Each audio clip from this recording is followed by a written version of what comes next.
morning from California.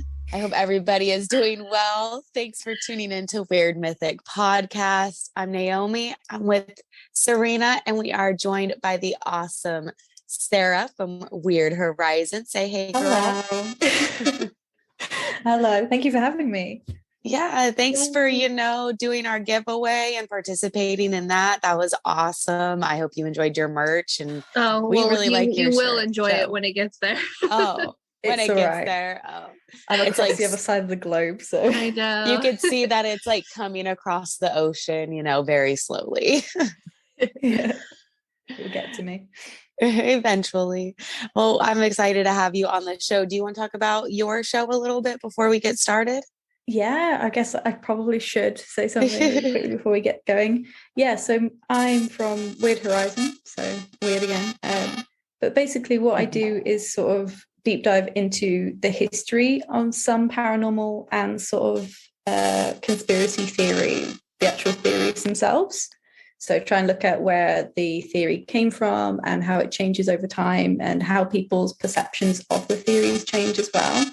So it's very sort of like history focused, and it's just me. It's just a solo podcast. So that's what I do, but really good fun. I've only been doing it for about 4 months or so, but so much fun. That's about the same. I don't know what I did before I did this. Yeah, we've been at it for 5 months now. So we started about the same time, and it's crazy, right? Such a crazy journey in the podcast world. It's so much more welcoming than I thought it might have been. I was really worried, especially about like sort of trying to build up some sort of fan base on Twitter. I was just so worried about Twitter because everyone just says it's the most like toxic environment to be a part of. But I haven't found that at all. Maybe it's just coming.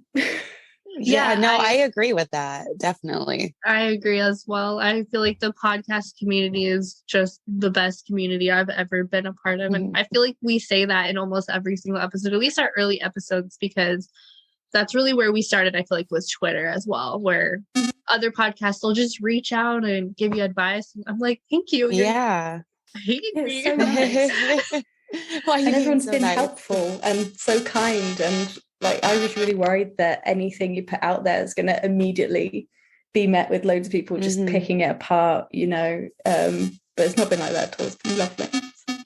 No, everybody's been super helpful. Thanks for joining us. Yeah. Well, what are we talking about today, guys? Well, we are going to be talking about astral projection. I didn't really know a whole lot on it. The only thing that always came to my mind was an out-of-body experience. But as in, like we say in a lot of our other episodes, I started doing research and I found so much more. But yeah, astral projection. Was there anything you guys previously had experience with or knew about before, deep diving into this episode? The movie Insidious comes to mind. I don't know if you guys have seen that.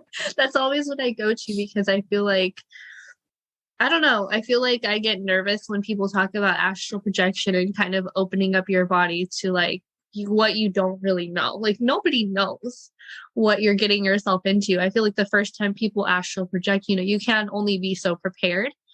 So I was just like, real nervous to even start doing research because I'm like, what if now subconsciously I'm like asleep and I'm just leaving my body or something? Like, I think when I think of astral projection or what I used to think, I would think of like out of body experiences people have like on their deathbed, just this like really stereotypical idea of like you floating above your body and you could like see your body from the third person, and that sounds horrible. Like that is not something I want to be a part of. So it just sounds really scary in the same way that like I think it's got some overlap with lucid dreaming, and that also sounds terrifying. I do not like the idea of that at all. I gotta admit, not for me. Yeah, I texted yesterday and I was like, okay, we have to have a piggyback episode where we talk death experiences because all of the research that you do, I feel like it's all kind of connected, and I don't know. People also, when they talk about having like an outer body experience or even a near death experience, I feel like they kind of reach some level of like enlightenment at the end of it. So I'm curious if you guys have anything on that in your research. Yeah, I But have something similar to that because I found some stuff from like the Hindu religion and how they see astral projection, and it's all with meditating. So, but yeah, they got to be very enlightened and, have to be very much in control of their mind and body to actually be able to astral project. So yeah, I got a couple different things on that. I have like a little story. I guess I'll start with that. Yeah. First, I did want to mention that they say like the benefits or like, I guess the things that you can get out of astral projection. You can explore other realms, connect with a higher consciousness, convene with deceased loved ones, heal psychological trauma, and overcome grief, just to name a few, I guess, benefits, what you would call it. But I mean, yeah. yeah, the story I'm going to read, there was this YouTube video and I'll link it down below, but it was this monk and he was kind of doing this Q&A where people would ask him like, oh, questions, and then somebody asked something about astral projection. And he said that he doesn't often, I think he was Buddhist. He said that he doesn't often answer these type of questions because that's not something that they typically practice in their religion.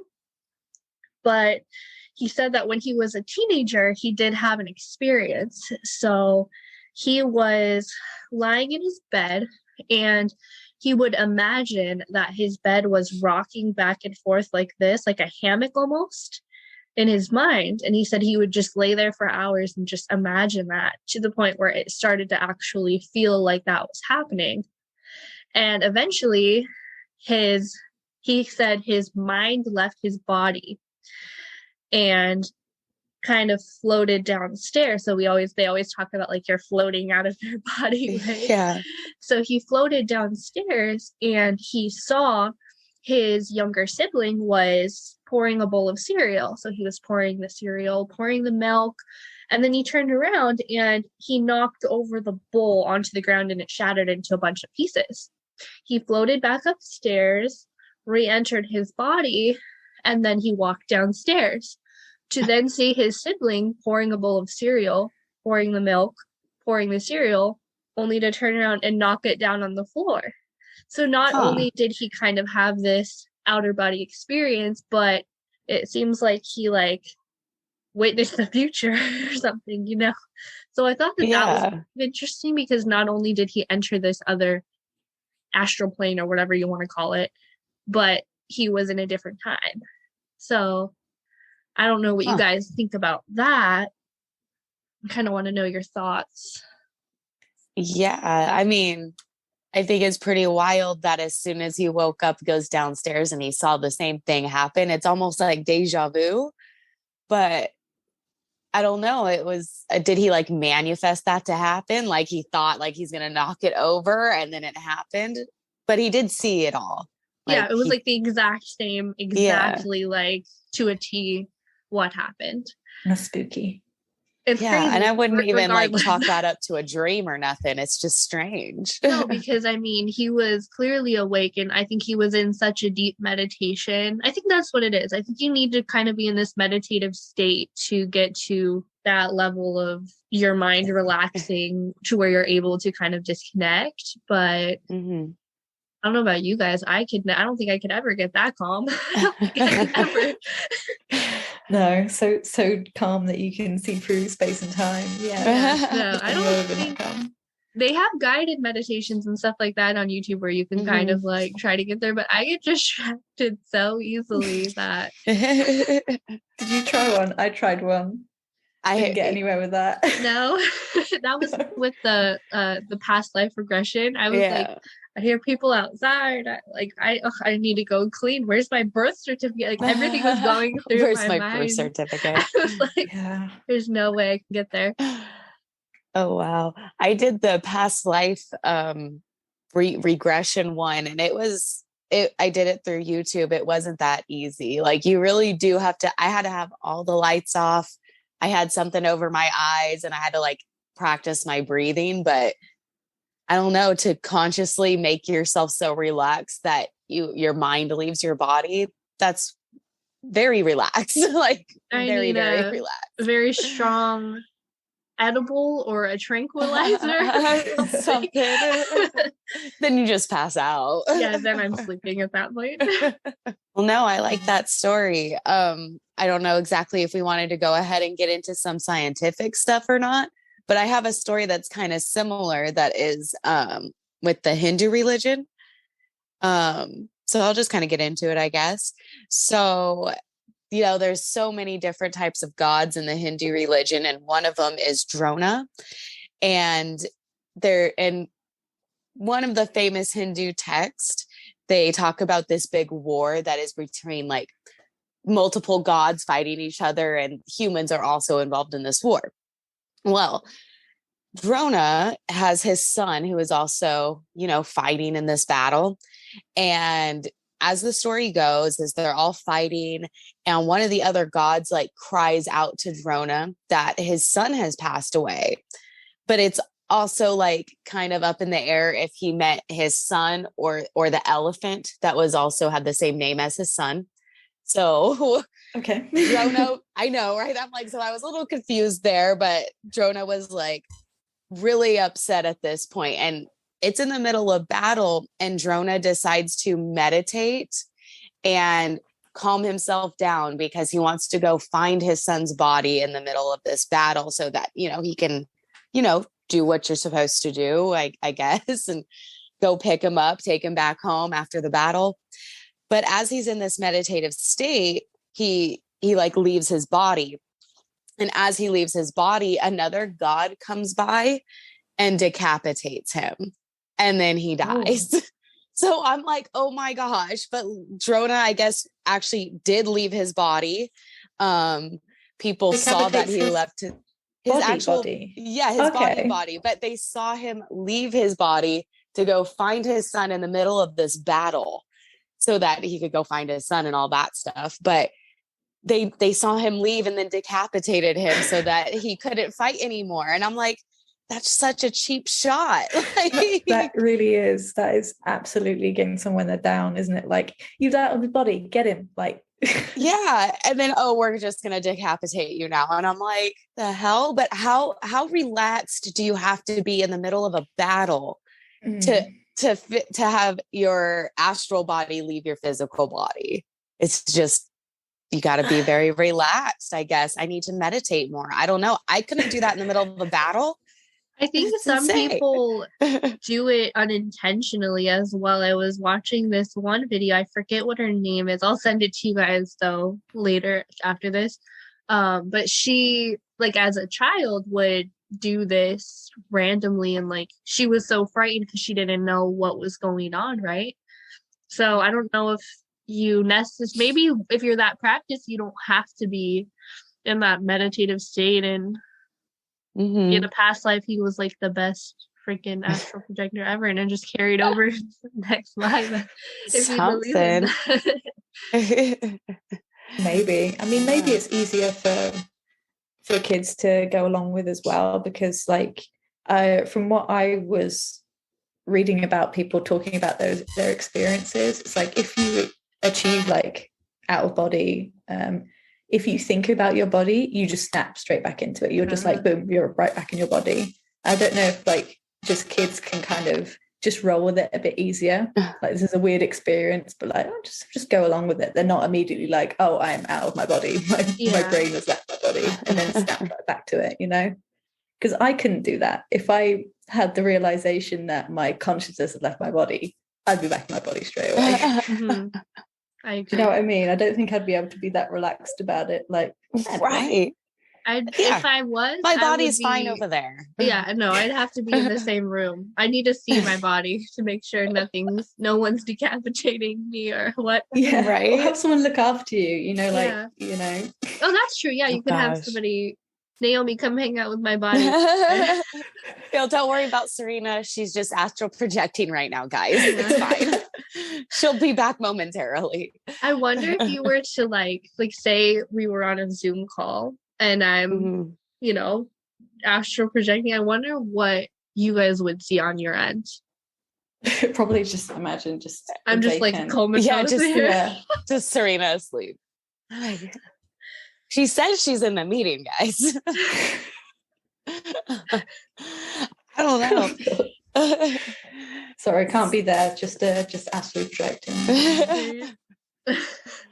Yeah, I heard about some some stories, and most people like they don't have an issue with like staying out of their body. The issue is like achieving any sort of length of time as actually projecting, because it's so easy to get like, you know, sucked back into just an awareness of your body apparently.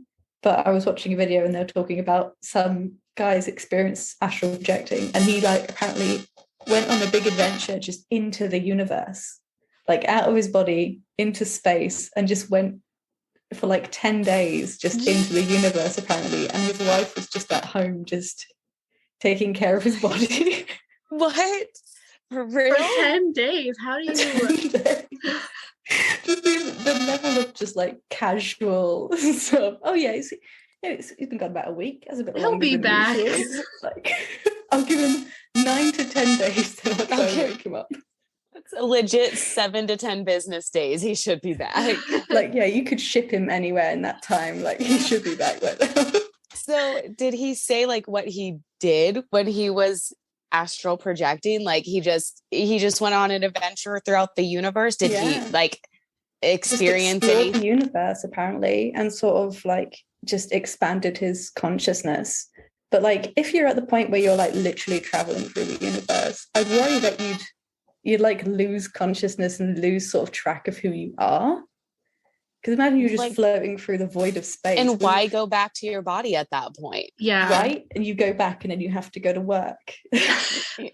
Dude, I just went into space and experienced walking on stars. Why would I want to go back to a 9 to 5? Yeah. Like did he have any like specific things that he saw that he liked to do when he was gone for those 10 days? No, not that I heard. This was like it was a bit of like a secondhand story, and someone else was saying about it. So there weren't any specifics, unfortunately. But like I would love to hear this guy's experiences of just what it's like.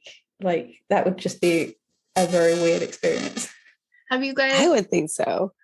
So have you guys heard of people when they trip on like DMT or they take ayahuasca? Mm-hmm. I feel like it's kind of like the same thing. They get that like expansion of their consciousness, and they say when you come back to reality, it's like boring. It's like ruined for them. So I can imagine if you're in the universe for 10 days, you're probably going to slip into some kind of depression when you're back, or get so sucked into it that you're now constantly out. Hopefully his wife has a good job and provide. I'm also like, your body needs food. Like, I don't know. That's my other question. Like, I don't know, when you're doing your astral projection, you're not feeding your physical body. Like, is it just sitting there deteriorating, or are you still able to like IV? That's what I'm asking. Like, what's going on here? I don't know. I have just so many other questions, especially the fact that he was gone for 10 days kind of blows my mind. Well, like that you have to use the bathroom. Like, what your body has to kind of, you know. What is she like? Yeah. Slap a diaper on it? Call it good for 10 days? Just slap it on. I wonder if it's like, like Buddhist monks when they're, sort of like really, really well-practiced monks, and they eat very little and they really don't expend a lot of energy because they spend all of their energy sort of meditating. I imagine like they probably don't have to like pee a lot because they're just not moving around and taking in a lot of stuff. But I don't know. They didn't mention if he had like some sort of like monk like diet of like pine needles or whatever. I assume he's eating normally. It's so strange. But it's just like, it's the casual nature of it that really got me. Just like his wife would just be like, that's a normal amount of time. That's a regular amount of time just to be in the universe, I guess. Hey, I guess if you're going to astral project, that's the life to have. She's like a normal, no piggy over here. I would very be chill, pissed. I would be like, you're gone for 10 days. I got the kid and I got to take care of your body. Like, what? I got to take care of the body. Oh, shit. Well, I did find a interesting Taoist, like piggybacking off of the Buddhist monk. So there was this Taoist who it's in like Chinese mythology. I couldn't find like an exact date, which really sucks because I want to make sure that I have like a date to like show where this guy is. But his name was Han Zhangji, and he's, doing his thing, meditating one night, and he kind of decided to astral project. And what he was doing is he was meditating and like banging this drum. So there's like, you got this rhythmic thing going on, and he's meditating, and he leaves his physical body, and his spirit decided to go up to the next room in this house that he was in with a bunch of other Taoists who were also practicing their Taoism. But so he mentally physically decided to have his mind and spirit leave his body. He goes into the next room, and his Taoist buddies see his astral form. And so they look at him, and he's just kind of like floating through the room, like looking at them, acknowledging them. And one of his, Taoist friends runs to the next room where they knew he was, and they see his physical body sleeping on the ground, but they still hear the drum beats. And then they look over and they still see his astral, spirit walking around. And so they just kind of go up to his body and they're like, is he actually sleeping? And then like within that same moment, he snaps back into his body. And that was like one of the Taoist first, ways of astral projecting. And he's like, yeah, I just meditated. My friends can witnessed me doing this. And it's something in their mythology that they've talked about for years. But I was what like, does that was an interesting. astral body look like? You're like, what is it? I don't know, but they said like they saw that it was him, but it wasn't him, because as soon as they went into the other room, they like saw them collide, or his astral person getting back into his physical body. And I was like, well, that's probably the first time I've actually heard anybody say that they physically saw somebody leaving their body and then entering it. Because all the other, yeah. Sorry, go ahead. Well, I was just like, that was like the only story I found out of all the other astral projection stories, that nobody saw that person leave their body, like their spirit leave their body. But this story, people legit saw him and then enter his body again. I wonder if it's because they're also kind of practiced like spiritual type people. So I'm curious if you were to go, because I think you could probably go and visit anyone, right? I'm thinking like if I were to astral project, I could probably go and visit both of you, like if I decided now. So I wonder if you were to go and maybe see like a psychic medium or somebody that's kind of in tune and tapped into that, they would probably be able to see you. Probably. Right? I don't know. It was just the first story I heard of people also seeing this happen. I think you're right. I think it must be, you have to sort of be in tune to it.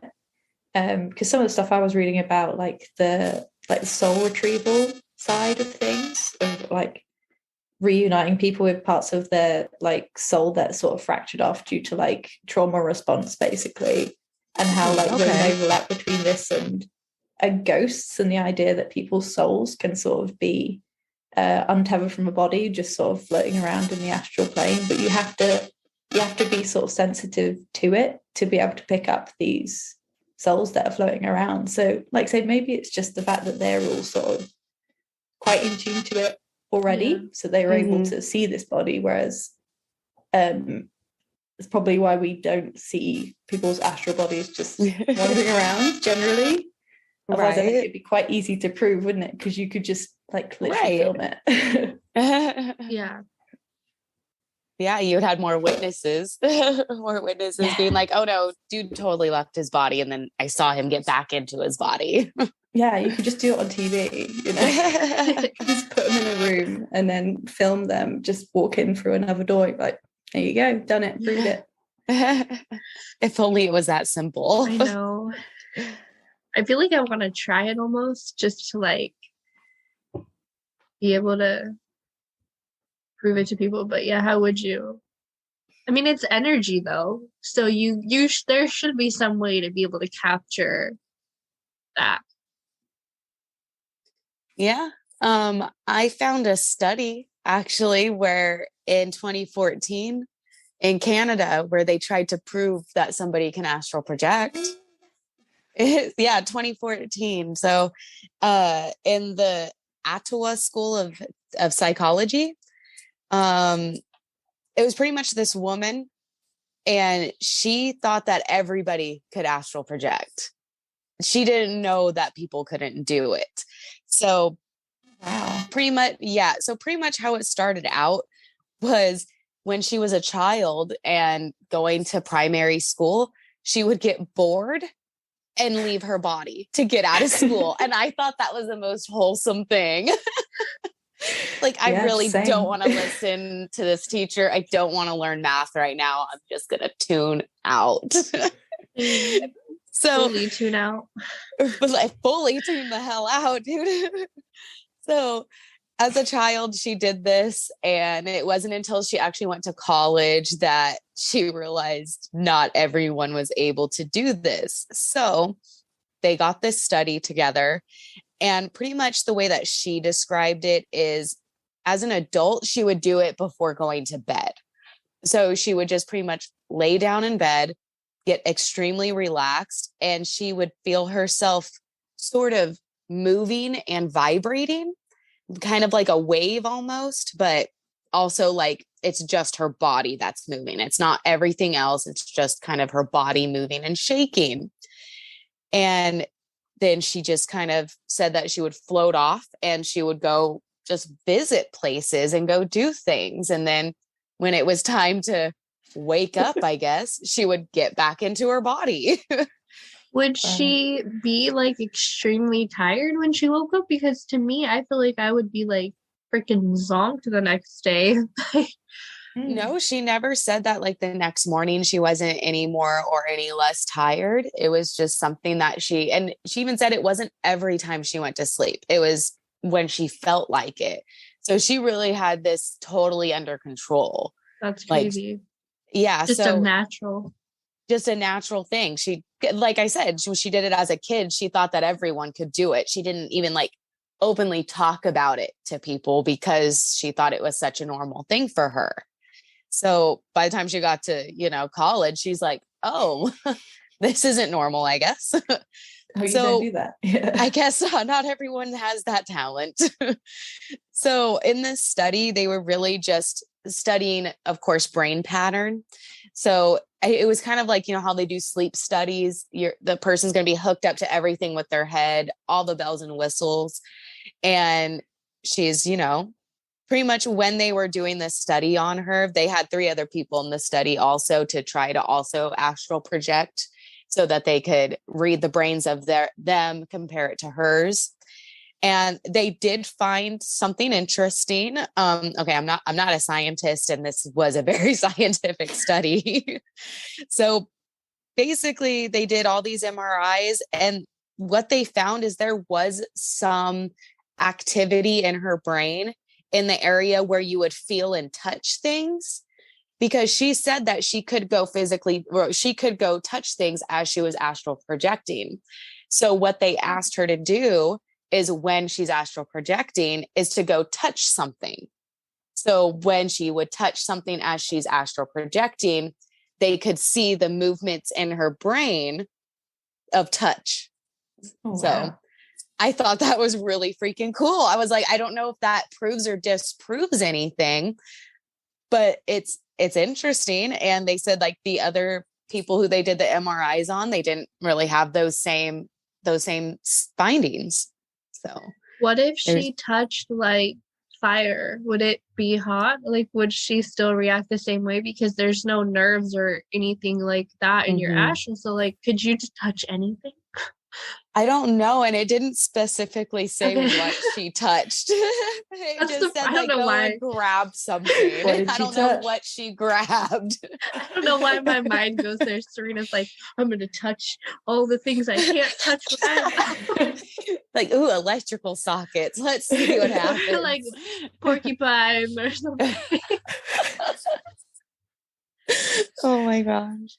But yeah, I was like, that was probably the coolest thing. And it's such a recent study, 2014.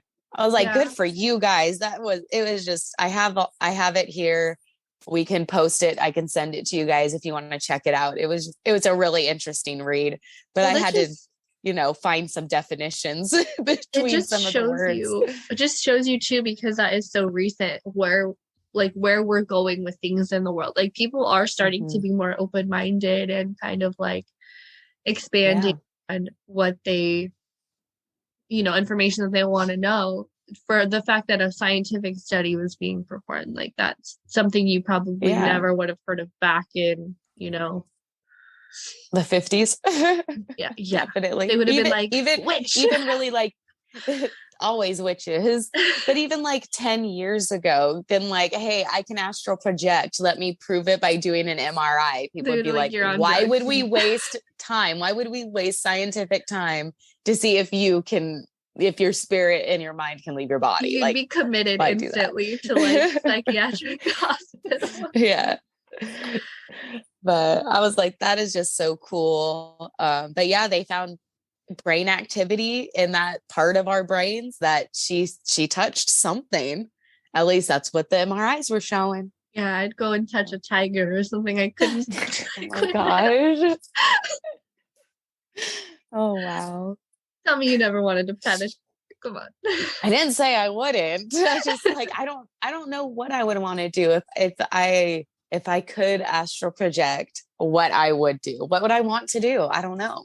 I feel like you would. Oh, I don't know. Then could you travel into different times? Because that one guy was gone for 10 days. So and I know what you would do, Naomi. You would go see Janis Joplin or something. I would definitely have to visit something. Yeah. If I had the opportunities, or if I had the choices to go through time as I astral projected, I don't, like you said, why even come back to your body at that point? Maybe you could see everything. That's, people who are in comas, maybe they do have the option and they choose not to. Nah. Oh my gosh. That actually just made me go, dude, do you think that people in comas are able to astral project? So, well, you hear a lot about, that's interesting, about coma patients. If they do wake up, they often recall like seeing their body. So they're definitely having kind of outer body experience. And maybe they just don't want to come back. They're like, I'm petting tigers and walking on the petting tigers.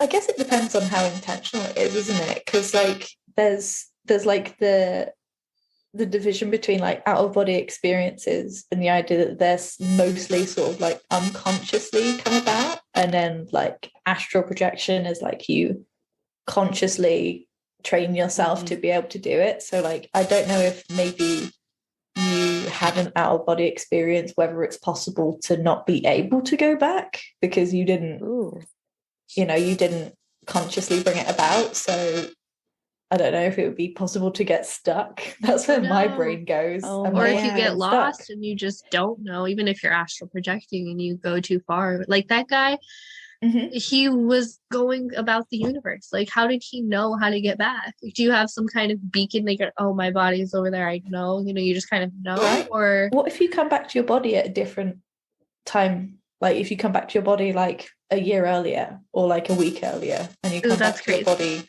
but you're still in your body, then what? You gotta wait. Yeah, you gotta wait.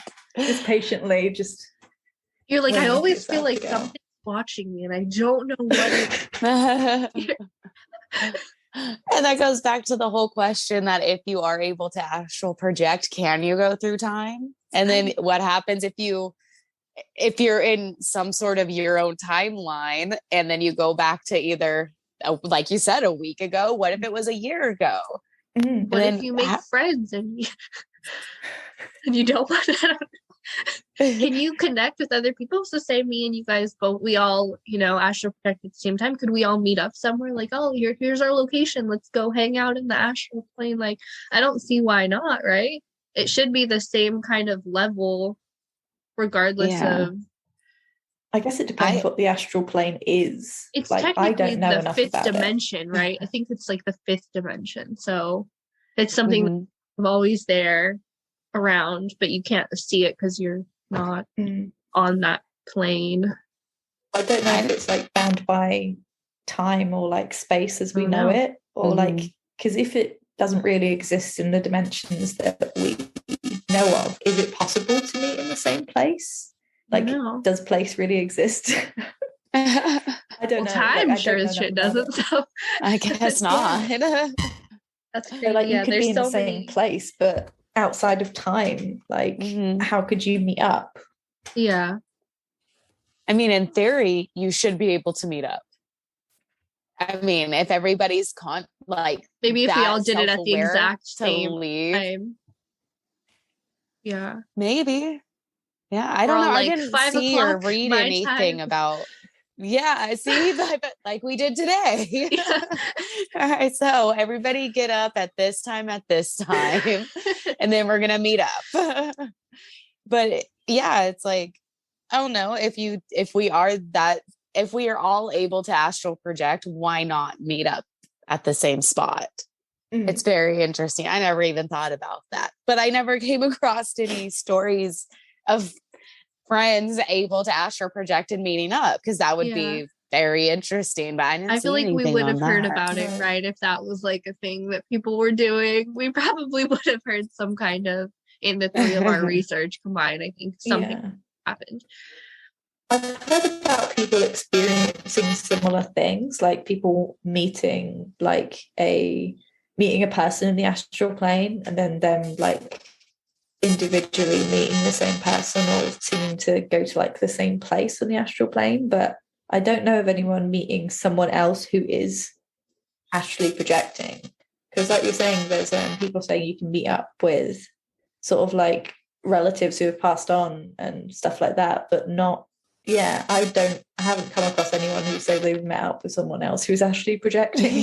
Which is strange, because you think like if everyone is capable of astrally projecting, it's something that would sort of bring us all together. So it's strange that you don't seem to be able to meet up, or if you can, people aren't talking about it. Right. Which would make me nervous if people are like, oh no, we're able to do this, but I'm not sharing my secrets with you. Like, I won't. Yeah. Like, then what else do you know? It's supposed to sort of be quite a uniting thing and sort of expand your idea about what it is to be human and the human brain. And if it's so sort of solitary and you can never meet anyone else, it sounds really lonely. Yeah. So you just made me so sad when you said that. I like it. No, I am so curious now. It just makes me more curious. It's like the more you learn about it, the more questions, isn't it? You've got more questions than need answers. Yeah. I did find this YouTube video, and it was like a panel of these 4 psychologists, scientists, people with PhDs. And one of the guys actually says that 1 out of 20 people will have an out-of-body experience at least once in their life. Whoa. And I'm like, well, that's interesting, because if 1 out of 20 people is going to experience it, do they know that's what they experienced? Like, or are they thinking like they just had this really lucid dream or something like that? Like, do they know that that's what happened? It's about as common as like sleep paralysis, isn't it? Exactly. And again, if you don't know what you're experiencing, like that would be a really strange thing to have happen to you. But if you know what it is, yeah, I don't know. But I thought that was interesting that he even said that. But yeah, I thought it was interesting. And there was another guy who who said that a lot of people who have had like heart attacks or cardiac arrests, that something with that a lot of them have had a sort of out of body experience. And he doesn't know why, but he's like asked people who have had heart attacks, like, what was your, what happened as soon as that happened to you? And some of the people he had talked to said that they saw themselves having a heart attack. And it's like, well, that's very interesting.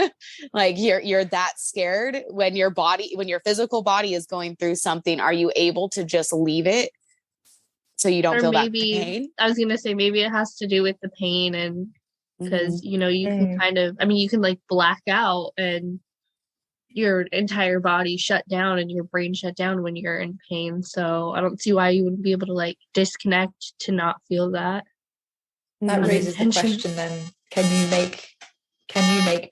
you force people into an out of body experience? If Girl. you like, probably. You're like, okay, well, electroshock therapy or like that is like so wild. No, I never even. That's what I was saying. I'm like, girl, I didn't even think about that. Very relaxed or at the point of death. These are the two ways. Yeah. Right. Like we said, people in comas, they, when they wake up, they say they saw their body. I'm like, that could go back to that. Girl, that gave me like butterflies. Like, no, people don't scare me that hard, please. I don't want to leave my body because I'm scared. It's like such a nice thing when you were saying like what we're gonna do. I was like, oh, that sounds really nice actually. And then it's, oh my god, it's terrifying. So scary. Oh wow. Well, did you guys have any like other studies, or did you like see any videos of people trying to astral project or showing you how? I couldn't find anyone because I really wanted to find out. I wanted someone to give me the step-by-step, like, here's what you have to do. But I couldn't find anything. I found some of like the guided meditations, but I just wanted like a step-by-step. Here's how you need to practice to sort of prepare your mind. But I think a lot of it's very similar to just meditation and like lucid dreaming and just having an awareness of the thoughts as they're happening, but not sort of trying to stop them and not trying to guide them in a certain way, which is really difficult. That video that I was talking about earlier where the monk was saying he was kind of going back and forth like a hammock, he said like if you wanted to do that, that's where you would start and just kind of practice and it could take months. But I was like, that's scary information. I feel like it's probably better that it's not so readily available. Like, here's exactly how you do it, because we still don't know, what can happen. I just get scared about the body being left there, because what if, like, Insidious, something jumps into your body or like... Or you can't get back, because at some point the kid doesn't get back, and that's why they have to go get him. Yeah. But I found that you could take an online class to astral project. I saw that. It kept popping up on YouTube of like a master class, and I'm like, really? Like, I didn't find a master class, but I did. So one of the websites that sends me like, discounted tickets for shows and whatnot, I was just kind of going through their list of random classes you could take. And it was take an online class to astral project. I will send it to you. Online class. An online. So I have the little snippet here. I'll just read a little bit. It says, this is a fascinating subject, and simply by learning about astral projection, it enables a more relaxed state of being. You begin to overcome any fears of the unknown, or even a fear of death, due to realization that we are indeed more than our physical bodies. Yeah. See, immediately I'm like, I know, right? The more I learn about it, the more scared I am. Yeah, I agree. I feel like when you kind of first hear about it, you're like, oh, that'd be cool. Like the possibilities, the things I could do. And then you research it a little bit. You're like, that's terrifying. Absolutely not. Yeah. But yeah, apparently you could take a class on it, guys. I'll send it to you if you want to check it out. It almost makes me scared to even get into just meditation, because what if I just get into meditation and then I like accidentally do? That's scary. It's so scary to think about, just the unknown. Because it all seems connected, doesn't it? Like astral projection and like saying like lucid dreaming and just having like this level of control over your thoughts. It all just seems interconnected. And then you get into like scary ideas about like thought forms, and if you believe in the power of the mind to that respect, then you kind of have to believe in all the ways that the mind can be terrifying as well. Yeah. And the mind can be really horrible to itself.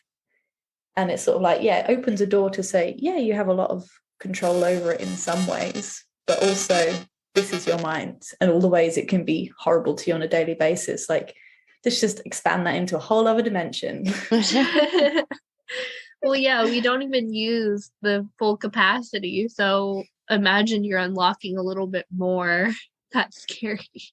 Yeah. Right? You're like depressed, but like 4D depressed now. Now you're like 4D depressed. Out of 10, like a full 10.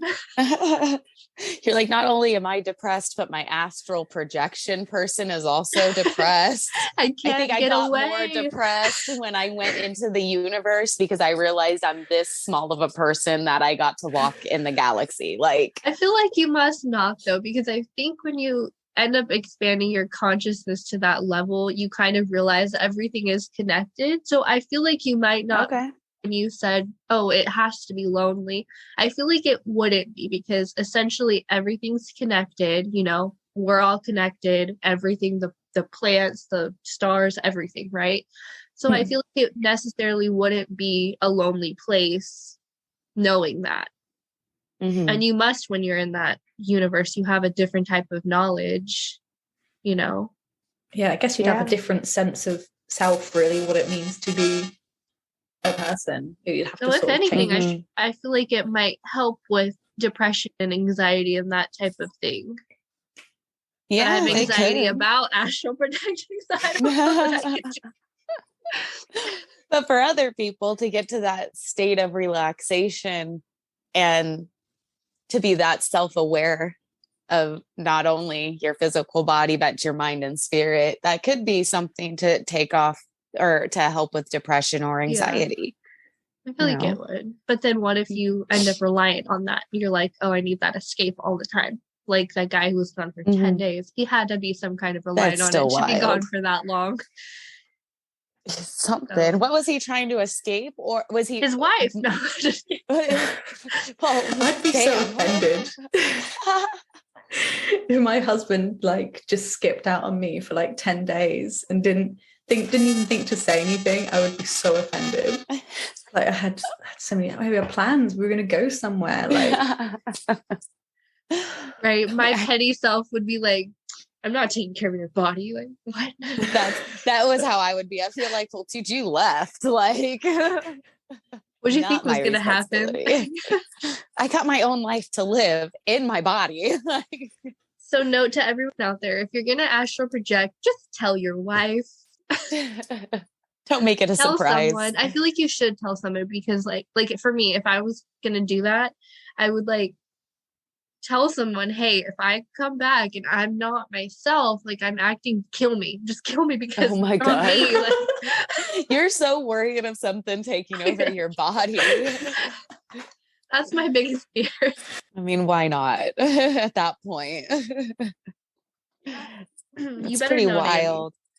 You'll know. I'll know. Like we haven't done the podcast in a while. I don't know what's going on. Like something's up. Oh man.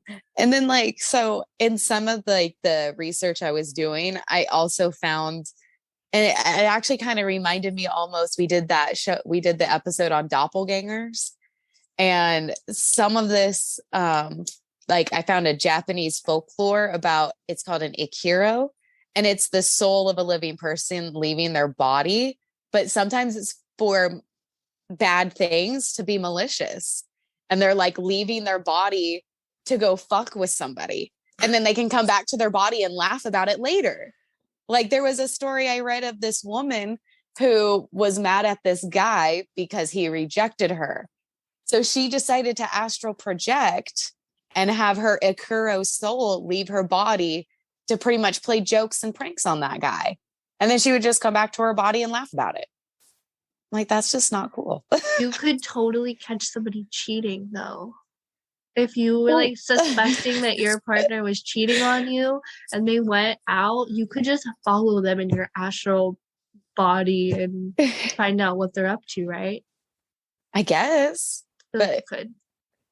It does raise a lot of I have the weirdest. That's where I'm at. I'm like, now I don't want to be spying on my significant other. Like, I have the weirdest questions and like ideas to do when you're These not that I'm like questions, suspecting he's cheating or anything, because let's be real, I wouldn't be with him if I was, but like it's a possibility. And if you could astral project, why not just follow him around? You could be like the best stalker at that point. Yeah. Oh, PI, you can be a private investigator. You can make so much money. You could hire out the service. If you could do it reliably, you could make money. Do it reliably. Yep. Yeah. You just do this for hire. Like, I need you to go to this place, get this information for me, come back. Exactly. If no one can see you, like the best spy ever, like the military start using it as a weapon, though, I feel. Absolutely. Don't give them that idea. Don't give them the idea. Well, they probably already are. Who's to say they're not already doing that? They have. When I was learning about it, there's like there was military research into it for spying, like just for spying purposes. Like, right, if we can get some guys to do this, the best spies. And they called it, they didn't call it astral projection, they called it like remote viewing. Remote viewing. I'm writing that down because now I have to just look more into it. Yeah, remote viewing. It takes they're trying to train people to do it, to spy on like the Russians probably. But like, they recently declassified some of these documents about. I love it. Crazy. That's so funny. Yeah, you could do so much viewing, with it. It takes remote job to a whole nother level. Oh my gosh, for real. Yeah, you could just spy on like codes, or just project yourself into important meetings and just get all this intel. Like, if you could do it, you could you can make a lot of money. Oh yeah, maybe that's why they don't want you to know how to do it. Duh. Right. Duh. I can't do it. This is my niche. Oh, that's so crazy. It just brings up so many more questions. If you're able to astral project, exactly where can you go? What can you do? Can you then interact with the physical world? Are you able to go through different timelines? Because that's just, can you bring anything back? Like, can you take things with you? Ooh, take things with you or bring it back. That's where I thought that study was going when you said they told her to go touch something. I was like, oh, they're going to tell her to bring something back. But would you then just see something like floating along? Like, I'm wondering that, or does like everything have some sort of medical, physical body? You take that the like astral projection body of the water bottle, and that's what exactly. Like, it's here. This is the astral body of the water bottle. Exactly. So I wonder what. Yeah, there's just so many questions. I think this is getting a little long-winded. Maybe we'll do a part 2 because I just am so curious. I really want to know what you guys think. So you can send us an email at weirdmythicpodcast@gmail.com. Yes. And of course, all of our social media at Instagram, Weird Mythic Podcast, and Facebook at Weird Mythic. And of course, there's now ratings on Spotify. Yeah. Go to Stitcher, go to Apple. Please rate and tell us that we're doing all right. Yes, or tell us that we're doing great. And big thank you so much, Sarah, for joining us today. Yeah. Thank you for having me. Sorry, I was depressing. No, this was awesome. It's what we need to talk about. So hopefully it helps somebody. I don't know if anybody practices or knows anything about it. We all would like to know a little bit more, I think. So Sarah, what are your do you have an Instagram? I know you have a Twitter. I do have an Instagram. I literally made it yesterday. Just a Weird Horizon podcast on Instagram, and I'm on Twitter as well as Weird Horizon. So everywhere, go follow one and listen to her podcast. It's really, really well researched, and I really love the information that you give, because I feel like it gives you like the whole picture rather than just here are a couple key points. So I really like that. You can tell that you spend a lot of time with your research. Yeah, I love all the alien episode. The alien religion episode was really, really fun to watch. I like the poltergeist. The poltergeist. I'm gonna re-listen to it too, I just want to because see more stuff on UFOs. It's so interesting. Like, it's one of those topics that just never ending. Like, like this, we could talk about this forever. Just all the different applications, all different angles on it. Like, it's amazing. Yeah. You could just go on about it, because we could find like so many different stories and different interpretations of people astral projecting and what they can and cannot do. So I want to hear some other stories. I want to hear some people who are doing it today and what their experiences are like personally. Yeah, people send us your astral projection stories.